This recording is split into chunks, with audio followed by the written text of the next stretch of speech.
அல்லேலூயா, அல்லேலூயா. நல்லா சந்தோஷமா சொல்லுங்க. துக்க நாளா கொண்டாடிட்டு இருக்கோம். அல்லேலூயா. கவனிக்கிறீங்களா? துக்கப்பட்டுக்கிட்டு இருந்த மனுஷ வர்க்கத்தையே என்ன பண்ணியிருக்காரு? சிலுவையின் மூலியமா சொல்லுங்க. துக்கப்பட்டுக்கிட்டு இருந்தது ரட்சிக்கப்பட முடியாத மனுஷனை அவர் என்ன பண்ணிருக்கிறாரு? சிலுவையின் மூலியமா மிகப்பெரிய ஒரு வாழ்வு கொடுத்திருக்கிறார். அல்லேலூயா. மரணத்துக்கு சொந்தமாக இருந்த மனுஷனுக்கு என்ன பண்ணிருக்கிறார்? இப்போ வாழ்வை கொடுத்திருக்கிறார். அல்லேலூயா. அந்த தேவனை தான் என்ன பண்ணிருக்கிறோம்? தியானிக்கும்படி வந்திருக்கிறோம். அல்லேலூயா, அல்லேலூயா. இந்த மூன்றாவது வார்த்தை எல்லாருக்கும் நம்மளும் வருஷம் வருஷம் கேட்டுக்கிட்டு இருப்போம். இன்னைக்கு கொஞ்சம் வித்தியாசமான ஒரு முறையில நம்ம இதை கேட்கணும்னு நான் ஆசைப்படுறேன். நல்லா கவனிங்க. இயேசு சிலுவையில் பேசிய மூன்றாவது வார்த்தை என்ன? அப்பொழுது இயேசு தம்முடைய தாயையும் அருகே நின்ற தமக்கு அன்பான சீஷனையும் கண்டு தம்முடைய தாயை நோக்கி, ஸ்திரீயே, அதோ உன் மகன் என்றார். அதுக்கப்புறம் பின்பு அந்த சீஷனை நோக்கி, அதோ உன் தாய் என்றார். நல்லா கவனிங்க. இந்த வார்த்தை மரியாள் இடத்துல சொல்லப்படும் போது மரியாளை குறித்து நீங்க கவனிக்கணும். இதுக்கு மேல 25ல பாத்தீங்கன்னா, இயேசுவின் சிலுவை அருகே அவருடைய தாயும் அவருடைய தாயின் சகோதரி மரியாளும் மகதலேனா மரியாளும் நின்று கொண்டிருந்தார்கள். இயேசுவின் சிலுவையின் அருகே மரியாள் என்ன பண்ணிட்டு இருக்காங்க? நின்றுகிட்டு இருக்காங்க. ஆனா நீங்க கவனிக்கணும், இந்த சம்பவம் நடக்க போகுதா நடக்குமா அப்படிங்கறதெல்லாம் யாருக்கு தெரியாது? மரியாளுக்கு தெரியாது. ஆனா ஒரு விஷயம் தெரியும்.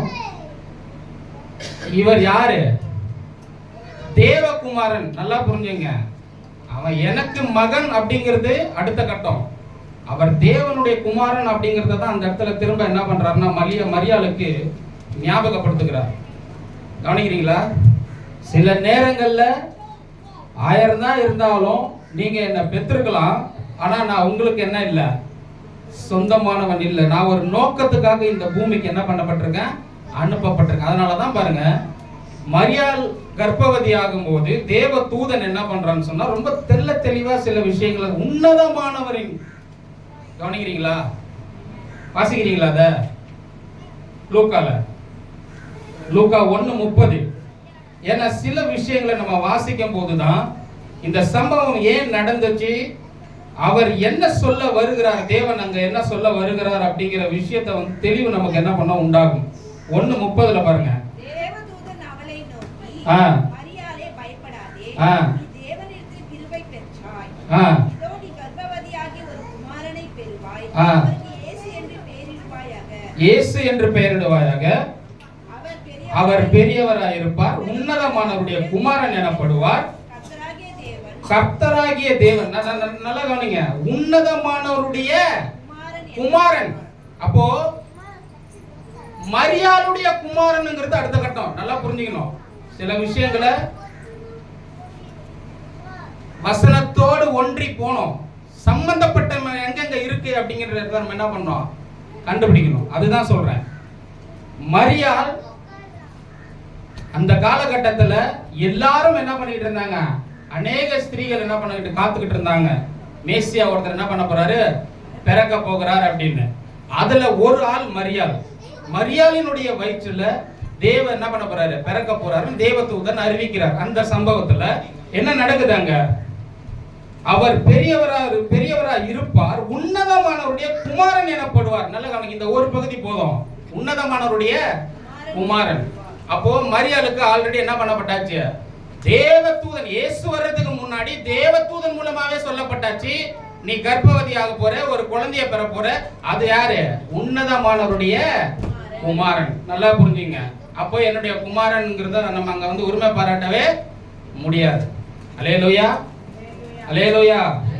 அவர் எதுக்கு பிறக்க போறாரு? என்ன நோக்கத்துக்காக பிறக்க போறாருன்னா, தம்முடைய ஜனங்களின் பாவங்களை நீக்கி அவர்களை என்ன பண்ண போறேன்? நான் பரிசுத்தமாக்க போறேன். அந்த நோக்கத்துக்காக தான் நான் என்ன பண்ண போறேன்? பிறக்க போறேங்கிறத முன்கூட்டி அறிவிச்சாச்சு. அல்லேலூயா. அடுத்த ஒரு சம்பவம் எங்க நடக்குதுன்னா, தேவாலயத்துல 12 வயசா இருக்கும்போது அது எங்க நடக்குது? வாசிங்க, அதையும் வாசிங்க.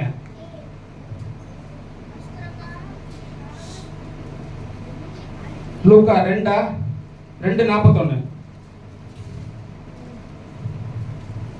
அவருடைய தாய் தகப்பன்மார் வருஷந்தோறும் பஸ்கா பண்டிகையில் எருசலேமுக்கு போவார்கள். அவருக்கு 12 வயதான போது அவர்கள் அந்த பண்டிகை முறைமையின்படி எருசலேமுக்கு போய் பண்டிகை நாட்கள் முடிந்து திரும்பி வருகிற போது பிள்ளையாகிய இயேசு எருசலேமிலே இருந்து விட்டார். இது அவருடைய தாயாருக்கும் யோசேப்புக்கும் தெரியாதிருந்தது. நல்லா கவனிங்க. உன்னதமானவருடைய குமாரன் எங்க இருந்துட்டாரு? எருசலேம்ங்கிறது எருசலேம் தேவாலயத்தில் அவர் தங்கிட்டாரு. கவனிக்கிறீங்களா? வார்த்தைகள் வரும்போது நல்லா கவனிங்க. ஏன்னா வார்த்தையை கேட்கும் போதுதான் அதற்கான ஒரு தெளிவு நமக்கு என்ன பண்ணோம் உண்டாகும். அல்லேலூயா. ஒரு வசனத்தோட இன்னொரு வசனம் கலந்த போதுதான் அந்த புரிதல் நமக்கு என்ன பண்ணோம் உண்டாகும். ஏன் அந்த வார்த்தையை இயேசு சிலுவையில சொன்னாருங்கிறது தெளிவா நமக்கு புரியணும். அல்லேலூயா. அந்த வார்த்தையை ஏன் சொன்னார்? அதோ உன் மகன் அப்படின்னு சொல்றதுக்கான ரீசன் என்ன? அப்ப இயேசு அவருடைய மரியாளுடைய மகன் இல்லையா? அதெல்லாம் கேள்விகள் கேட்கணும் இல்லையா? அப்போ தேவாலயத்துல என்ன நடக்குது? 12 வயசுல என்ன பண்றாங்க? போறாங்க. போயிட்டு பஸ்கா பண்டிகை கொண்டாடுறதுக்காக போறாங்க. அங்கேயே அவர் என்ன பண்ணிட்டாரு? தங்கிட்டாரு. அவர் அங்க விட்டுட்டு என்ன பண்றாங்க? கூட தான் வராருன்னு நினைச்சுக்கிட்டு இவங்க போயிட்டாங்க. எவ்வளவு போயிட்டாங்க தெரியுமா? ஒரு நாள் பயணம் போயிருக்கிறாங்க. ஒரு நாள் பயணம் போயிட்டு திரும்ப ரிட்டர்ன் வராங்க தேவாலயத்துக்கு. அல்லேலூயா. கவனிக்கிறீங்களா? ரிட்டர்ன் வந்து 32 வாசிங்க. சரி 51 வாசிங்க. பின்பு அவர் அவர்களுடனே கூட போய் அதுக்கு மேல அதற்கு அவர் 49ல பாருங்க. அதற்கு அவர் நீங்கள் ஏன் என்னை தேடினீர்கள்? நல்லா கவனிங்க. நீங்கள் ஏன் என்னை தேடினீர்கள்? என் பிதாவுக்கு அடுத்தவைகளில். நல்லா கவனிங்க. அல்லேலூயா. அவர் யாரு? உன்னதமானவருடைய குமாரன். அவருக்கான வேலையை நான் செய்யறோம். அந்த வேலையில நான் என்ன பண்றேன்? 3 நாள் ஆலயத்திலே தங்கி இருந்து கேட்கிற கேள்வி, வேதபாரர்கள் கேட்கிற கேள்விகளுக்கும் பதில்களுக்கும் வித்தியாசமான முறையில எல்லாத்துக்கும் டக்குன்னு பதில் சொல்லக்கூடியவரா என்ன பண்றாரு? இயேசு அங்க இருக்கிறார். அங்க இருக்கிற வேதபாரர்கள் எல்லாருமே ஆச்சரியப்படுற அளவுக்கு என்ன பண்றாரு? அவருடைய அந்த வேதத்தை குறித்து அந்த புரிதல் அவருக்கு அப்படி இருக்காங்க. எல்லாருமே ஆச்சரியப்பட்டுக்கிட்டு இருக்கும் போதுதான் இவங்க திரும்ப வந்து என்ன பண்றாங்க? அவரை காணுமே தேடி வந்தபோது அவர் அங்க பேசிட்டு இருக்கிறத பார்த்த உடனே அவர் இடத்துல கேக்குறாங்க. அதுக்கு அவர் பதில் சொல்றாரு, என்னை ஏன் நீங்க தேடுறீங்க? அல்லேலூயா. என்னை ஏன் நீங்க தேடினீர்கள்? என்னை ஏன் நீங்க தேடினீர்கள்? என் பிதாவுக்கு அடுத்த, கவனிக்கிறீங்களா? அடுத்தவர்களில் நான் இருக்க வேண்டியது என்று அறியீர்களா? நான் அவருடைய காரியத்தை செய்யும்படி இந்த பூமியில வந்திருக்கிறேன். எனக்கு ஒரு நோக்கம் கொடுக்கப்பட்டிருக்கு. கவனிக்கிறீங்களா? அந்த நோக்கத்தை நிறைவேற்றும்படி நான் என்ன பண்றேன்? இங்க இருக்கேன். அதற்கான வேலையை நான் செஞ்சிட்டு இருக்கேன் 12 வயசுல. அல்லேலூயா. அப்பவே சொல்றாரு. இதுக்கப்புறம் ஒரு சம்பவம் நடக்குது பாருங்க. பின்பு அவர் அவர்களுடைய கூட நாசரேத்துக்கு சேர்ந்து அவர்களுக்கு கீழ்ப்படிந்திருந்தார். அவருடைய தாயார், நல்லா கவனிங்க. இங்க நம்ம மரியாதை குறிச்சு தான் 2 பேர் தான், மரியாள், இயேசு. இது 2 விஷயத்தை கவனிக்கணும் இந்த பகுதியில. அல்லேலூயா. மரியாளுடைய ரோல் என்ன? இயேசுனுடைய ரோல் என்ன? மரியாள் என்ன சொன்னாங்க?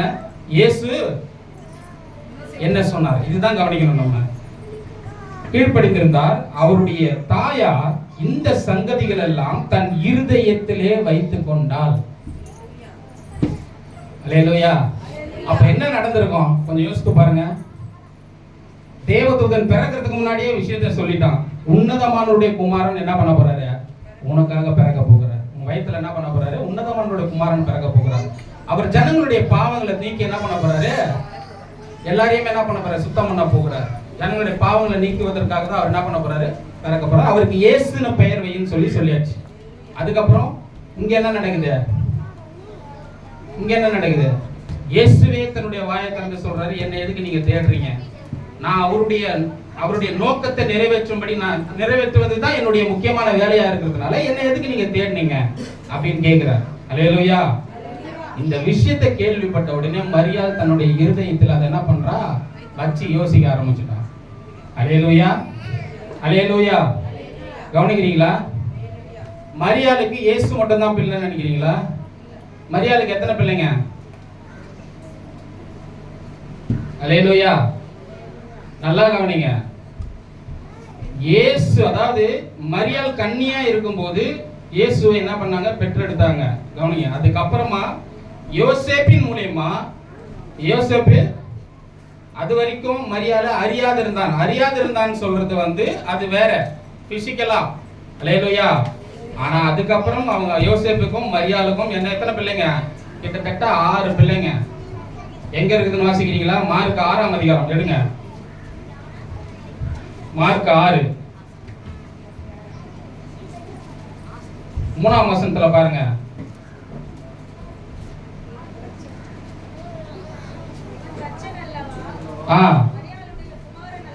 நல்லா கவனிங்க. எத்தனை சகோதரர்கள் இருக்கிறாங்க? நல்லா கவனிங்க. இயேசுவினுடைய சகோதரர்கள் எத்தனை பேர்? மரியாளுடைய பிள்ளைகள் எத்தனை பேருன்னா எத்தனை பேரு? யாக்கோபு, யோசே, யூதா, சீமோன் என்பவர்களுக்கு சகோதரன் அல்லவா? இவன் சகோதரிகளும் இங்கே நம்மிடத்தில் இருக்கிறார்கள் அல்லவா? குறைஞ்சபட்சம் சகோதரிங்க 2 பேர் இருப்பாங்க. சகோதரர்கள் எத்தனை பேர்? 4 பேர் இயேசுக்கு. அப்ப மொத்தம் 6 பேர் இயேசு இல்லாம. கவனிக்கிறீங்களா? அல்லேலூயா. இதெல்லாம் நம்ம தெரிஞ்சுக்கணும். அல்லேலூயா. அப்போ மரியாள் ஆபிரகாம் எப்பேற்பட்ட விசுவாசம் வைத்திருந்தானோ அதே விசுவாசம் இங்க மரியாளுக்கும் இருந்தது. அந்த விஷயத்துல மரியாதை நாம் பாராட்ட வேண்டும். ஆனால் அவரை தெய்வத்துக்கு ஈடாக என்ன பண்ணக்கூடாது? கொண்டு போக கூடாது. நல்லா புரிஞ்சுங்க. அதனாலதான் இந்த விஷயத்துல நிறைய பேர் தவறிடுறாங்க. கவனிக்கிறீங்களா? அவர்கள் மதிக்கப்பட வேண்டியவர்கள். அவர்கள் யாரு? இயேசுவினுடைய தாயாருங்கிறதுனால அவர்களுக்கு நம்ம செய்ய வேண்டிய கனத்தையும் நம்ம கொடுக்க வேண்டிய அந்த எல்லா மரியாதையும் நம்ம கொடுக்கணும். ஆனா கடவுளுக்கு நேரா கொடுக்கணும்னா அது கிடையாது. கடவுளுக்கு மட்டும்தான் அதை கொடுக்கணும். அந்த விஷயத்தை தான் இங்க அவர் என்ன பண்றாருன்னா, நல்லா புரிஞ்சுக்கங்க, அந்த விஷயத்தை தான் இங்க கோட் பண்றாரு. அல்லேலூயா. ஒருவேளை ஸ்திரியே அதோ உன் மகன் சொல்லாம தாயின்னு சொல்லியிருந்தாருன்னு வச்சுங்களேன், சிஸ்டமே மாறி இருக்கும் எல்லாமே. அல்லேலூயா. அப்படி சொல்லாமலே இன்னைக்கு தலைகீழா நடந்துட்டு இருக்கு எல்லா காரியங்களும். அல்லேலூயா. இன்னைக்கு மரியாதை தெய்வத்துக்கு ஈடாக என்ன பண்ணிட்டு இருக்காங்க? எல்லாருமே கொண்டு போயிட்டு இருக்காங்க. அது தவறானது செயல். நல்லா கவனிங்க. அவர்களை நாம் மதிக்கணும், மரியாதை கொடுக்கணும். இயேசுவின் தாயார் அப்படிங்கிற ஒரு முறையில நம்ம என்ன பண்ணணும்? அந்த கனத்தையும் மகிமையும் அவர்களுக்கு கொடுக்கணும். ஆனா கடவுளா அப்படின்னு பாத்தீங்கன்னு சொன்னா அதுக்கு என்ன பண்ண முடியாது? அந்த இடத்தை, கடவுளுக்கு ஈடான ஒரு இடத்தை கொடுக்க முடியாது, கொடுக்க கூடாது. அது தவறு. அல்லேலூயா. கவனிக்கிறீங்களா? அல்லேலூயா. இதெல்லாம் தெளிவா சொல்லணும்.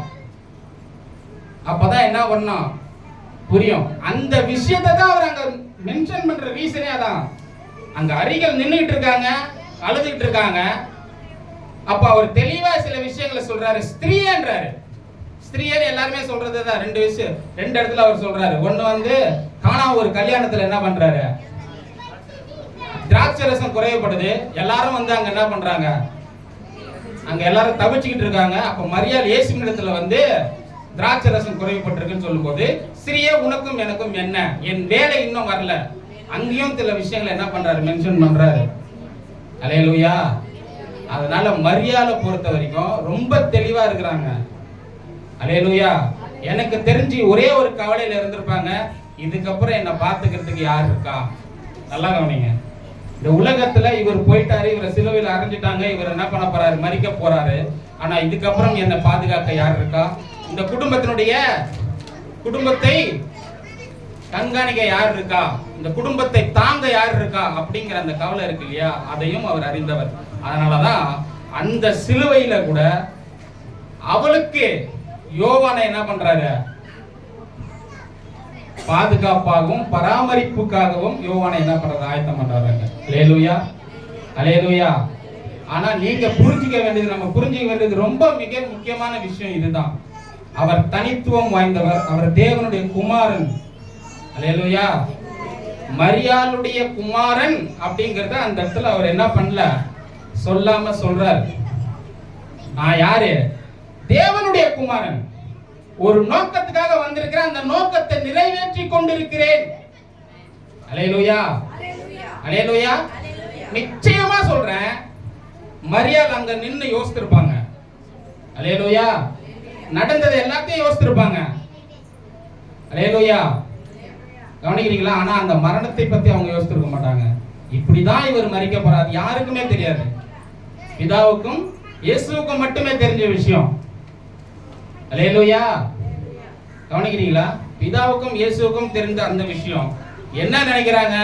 எல்லாரும் நினைக்கிறாங்க இயேசு என்ன பண்ணிட்டாரு, சிலுவையில மரிச்சிட்டாரு அப்படின்னு சொல்லிட்டு. ஆனா நீங்க நல்லா கவனிக்கணும், இது எல்லாமே திட்டமிடப்பட்ட ஒன்று. அல்லேலூயா. உலக தோற்றத்துக்கு முன்னாடியே இதெல்லாம் திட்டமிடப்பட்டது. அல்லேலூயா. உலக தோற்றத்துக்கு முன்னாடியே, நீங்களும் நானும் உண்டாகிறதுக்கு முன்னாடியே திட்டங்கள் என்ன பண்ணப்பட்டாச்சு, போட்டு வைக்கப்பட்டாச்சு. அல்லேலூயா. நான் மனுஷனை உண்டாக்குவேன், அந்த மனுஷன் பாவம் செய்வான், அந்த பாவத்துக்கான பரிகாரம் இயேசுவாகிய நீங்க என்ன பண்ணணும், போயிட்டு அதை செலுத்தணும். பின்பு மனுஷனை என்ன பண்ணணும், என்னுடைய பிள்ளையா நான் மாத்தணும். எல்லாமே திட்டமிடப்பட்ட ஒண்ணு. ஏதோ போற போக்குல நடந்துச்சுங்கிற மாதிரிலாம் என்ன பண்ணாதீங்க, யாராவது சொன்னா நம்பாதீங்க. அல்லேலூயா. தெள்ள தெளிவா திட்டமிடப்பட்டு ரொம்ப அழகா திட்டங்களை நிறைவேற்றப்பட்டிருக்கிறது. அல்லேலூயா. மீட்பின் திட்டம்ங்கிறது ரொம்ப எப்படி சொல்றது, பெர்ஃபெக்ட்டா செஞ்சு முடிக்கப்பட்டிருக்கு. அல்லேலூயா. இனிமே நான் முழங்கால் படிட்டு நான் கண்ணீர் சிந்தி கதறிதான் எனக்கான ரட்சிப்பை நான் வாங்கணும்னு அவசியமே இல்லை. ரட்சிப்பு ஏற்படுத்தப்பட்டாச்சு. நல்லா புரிஞ்சுங்க, இத புரியணும். இந்த புரிதல் ஒவ்வொருவருக்கும் வேணுங்கிறது தான் இந்த குட் ஃப்ரைடே முக்கிய செய்தி. அல்லேலூயா. கவனிக்கிறீங்களா? குட் ஃப்ரைடேனா என்ன? எனக்காக ஒரு மீட்பர் என்ன பண்ணியிருக்கிறாரு, என்னுடைய மீட்பு, என்னுடைய பாவத்திலிருந்து என்ன மீட்ட ஒரு மீட்பர் ஒருத்தர் இருக்காரு. அவர் யாருன்னு தெரியணும். அல்லேலூயா, அல்லேலூயா. எல்லாரும் போல கண்ணீர் சிந்துறதுக்கான நேரம் கிடையாது இது. அல்லேலூயா. எல்லாரும் கஞ்சி குடிக்கிறவங்கள அந்த மாதிரி நம்மளும் கஞ்சி குடிக்க வேண்டிய நேரம் கிடையாது இது. இது புரிதலுக்கான நேரம். அல்லேலூயா. நல்லா கவனிங்க, இங்க இருக்கணும்.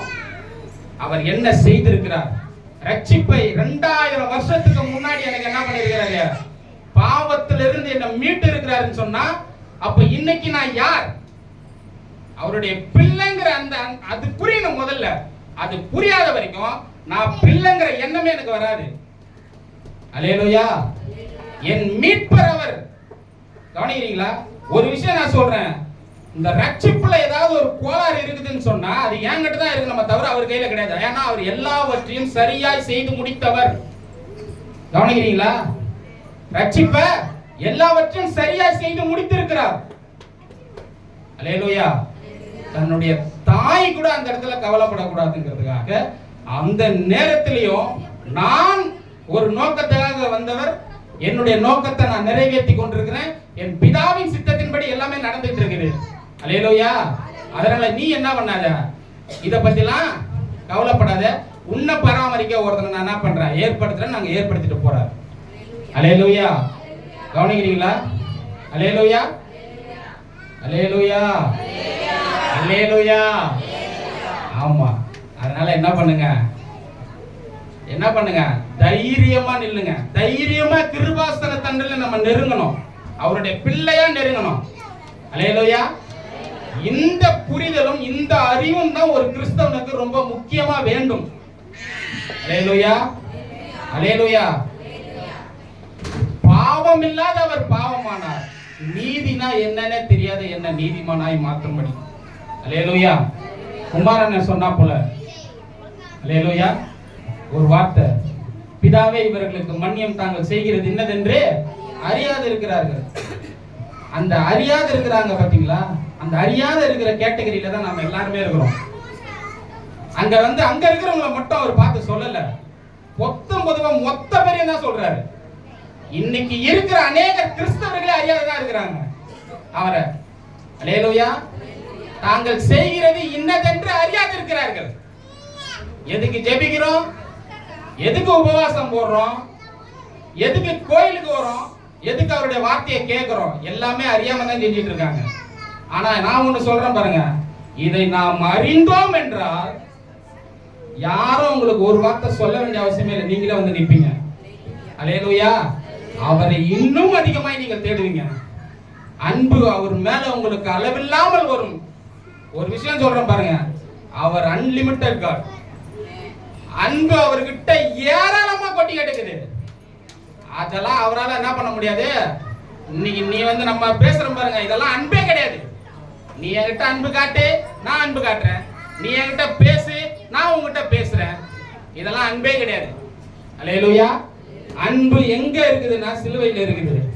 அங்க சிலுவையில தொங்கிக்கிட்டு இருக்கு பாருங்க, கவனிக்கிறீங்களா? தேவன் தம்முடைய ஒரே பேரான குமாரனை விசுவாசிக்கிறவன் எவனோ, நல்லா புரிஞ்சுங்க, எவனோ அப்படின்னா வெறும் கிறிஸ்தவன் மட்டும் கிடையாதுங்க. இந்துவா இருக்கலாம், முஸ்லீமா இருக்கலாம், யாரோ வேணாலும் இருக்கலாம். அவரை விசுவாசிக்கிறவன் எவனோ அவன் கெட்டு போகாமல் நித்திய ஜீவனை அடையும்படிக்கு அவரை தந்தருளி இவ்வளவாய் உலகத்தில் அன்பு கூர்ந்தார். இந்த உலகத்தில் அன்பு கூறுற விஷயங்கிறது சாதாரண விஷயம் கிடையாது. இன்னைக்கு நாம என்ன பண்ணுவோம், நம்ம பிள்ளைங்க கிட்ட மட்டும் நம்ம என்ன பண்ணுவோம், என் புள்ள அதனால நான் அன்பு கூறுறேன், மத்தவங்க பிள்ளைய பார்த்தோம்னா ஒதுக்குவோம். அல்லேலூயா. உலகத்தில் அன்பு கூர்ந்தார்னா நல்லவனுக்கும் மழை வருது, கெட்டவனுக்கும் மழை வருது. அல்லேலூயா. கவனிக்கிறீங்களா? நல்லவனுக்கும் மழை பெய்யுது, கெட்டவனுக்கும் மழை பெய்யுது. அல்லேலூயா. நல்லவனும் சாப்பிடுறான், கெட்டவனும் சாப்பிடுறான். இல்ல இல்ல என் பிள்ளைங்க மட்டும் தான் சாப்பிடணும்னு அவர் நடக்கிறாரு, கிடையாது. சூரியன் எல்லார் மேலும் உதிக்குது. அதனாலதான் சொல்றேன், நம்ம கீழே இருக்கிற ஆளுங்களை எல்லாம் பார்த்தோம்னா விழுந்துருவோம். நல்லா புரிஞ்சுங்க, எப்பவுமே நாம் பார்க்க வேண்டிய ஒரே நபர் அவர்தான். அல்லேலூயா. எந்த டவுட் இருந்தாலும் நேரா அவர்கிட்ட போயிடுங்க, எந்த சந்தேகமா இருந்தாலும் அவரை பாருங்க. அல்லேலூயா. நான் செய்யறது தப்பா ரைட்டா அங்க பாருங்க, மனுஷனை பார்த்தீங்கன்னா சரிப்பட்டு வராது. அல்லேலூயா. அல்லேலூயா. அதனாலதான் அவர் என்ன பண்ணாரு, அவர் தனித்துவம் வாய்ந்தவர்ங்கிறத காட்டுறாரு அங்கேயும். அல்லேலூயா. அல்லேலூயா. கவனிக்கிறீங்களா? கர்த்தர் இந்த வசனங்களை ஆசீர்வதிப்பார்கள்.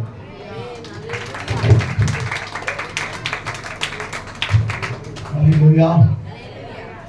பேசுற வார்த்தைகளுக்காக கர்த்தரை ஸ்தோத்திரம் பண்ணுவோமா?